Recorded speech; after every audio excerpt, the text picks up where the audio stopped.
صبح سویرے ہم ناشتے پر پرانے گروپ کے لڑکوں سے شعر اور تربیت کے بارے میں پوچھ رہے تھے۔ زیادہ تر لوگ شیرازی کے گرد ہی جمع تھے کیونکہ وہ ہی خوش دلی سے ہمارے سوالوں کے جواب دے رہا تھا۔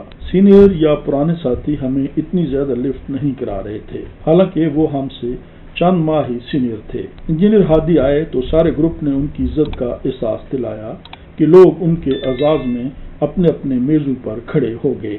شیرازی نے ہمیں بتایا کہ یہ ہیں ہمارے سر ہادی صاحب جو ہمارے انچارج ہیں۔ ہادی صاحب نے سب سے ہاتھ ملایا اور پھر ہمارے گروپ لیڈر انجینئر شریف سے گپ لگانے لگے۔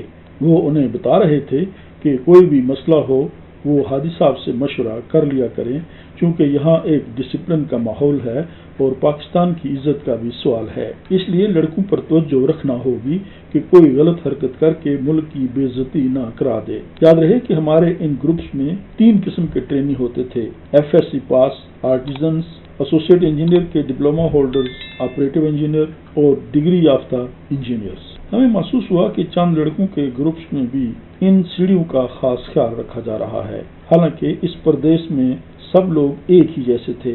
یہ بھی معلوم ہوا کہ ہادی صاحب ماحول پر چھائے ہوئے ہیں۔ جلد ہی وہ ہمارے گروپ لیڈر شریف صاحب پر بھی چھا گئے۔ میں چونکہ سروس ٹیکسٹائل ملز اور ہیوی میکینیکل کمپلیکس ٹیکسلا اور دوران طالب علمی کچھ یونین بازی کر چکا تھا اور کچھ ماؤزم بھی کرتا رہا تھا، اس لیے مجھے یہ سب کچھ عجیب سا لگا کہ شاید 32 یا 35 لڑکوں کے درمیان اتنے درجے اور تکلفات وغیرہ آخر کس لیے۔ ہادی گروپ کے لڑکے جلد ہی پلانٹ چلے گئے جبکہ ہم لوبا کا انتظار کر رہے تھے۔ جلد ہی وہ آ گئی اور ہماری بس بھی، جس نے ہمیں کل ریلوے اسٹیشن پر وصول کیا تھا۔ ہمیں چریپاوت اسٹیل پلانٹ کے ایڈمنسٹریشن آفس لے جایا گیا، وہاں ہادی صاحب بھی موجود تھے۔ ہمارا تعارف چند ایک لیکچرر سے کرایا گیا۔ مسٹر ارناسکی ہماری ٹریننگ کے پروگرام انچارج تھے۔ لوبا ہماری روسی زبان کی ٹیچر ہوگی اور ساتھ ہی ساتھ ہماری مترجم بھی۔ بتایا گیا کہ صبح 1-2 گھنٹے کلاس ہوا کریں گی جو روسی زبان کی ہوں گی۔ ان کلاسز میں ہمیں زبان کے ساتھ ساتھ سوویت یونین، روس اور یہاں کی زندگی سے متعارف کرایا جائے گا۔ اس کے بعد ہم لوگ پلانٹ پر جا کے ٹیکنیکل تربیت کیا کریں گے۔ یہ سلسلہ 3 ماہ تک چلے گا۔ اس کے بعد باقاعدہ عام سٹاف کی طرح ہم پلانٹ کا سارا کام کیا کریں گے۔ ہم سب نے اپنا اپنا تعارف کرایا، پھر مسٹر ارناسکی نے اپنا تعارف کرایا، اپنے ساتھیوں کا تعارف کرایا۔ محسوس ہوا کہ مسٹر ارناسکی ایک خشک طبیعت کا شخص ہے۔ ہمیں لوگوں نے بتایا کہ وہ ڈسپلن کے بارے میں یا کام کے بارے میں سخت ہیں اور شہری کمیونسٹ پارٹی کے اہم رکن ہیں۔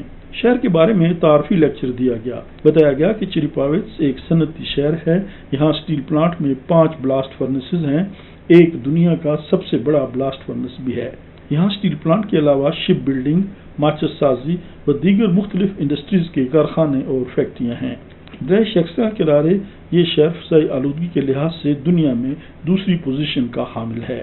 اگرچہ ہم نے اب تک ہر طرف صفائی ستھرائی، سبزہ اور درخت ہی دیکھے تھے، لیکن جب شہر کے اپنے لوگ کہہ رہے ہیں کہ شہر کی فضائی آلودگی کو دور کرنا ہمارا سب سے اہم مسئلہ ہے، اور یہ کہ 2 بڑے شہروں ماسکو اور لیننگراڈ کے درمیان یہ شہر واقع ہے اور اس کی اہمیت کے پیش نظر ہمیں یہ کوشش کرنی چاہیے کہ فضائی آلودگی سے بچا جا سکے۔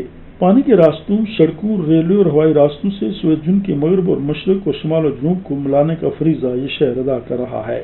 یاد رہے کہ تب سوویت یونین کی 15 سوویت سوشلسٹ ریپبلکس تھیں اور چریپاوت روسی ریاست کے صوبے وولگا کا سب سے اہم شہر تھا جو دریا وولگا کو ملاتے ہوئے بلیک سی، جبکہ دوسرے دریائی راستوں سے بیرا بالٹک پر جا ملتا تھا۔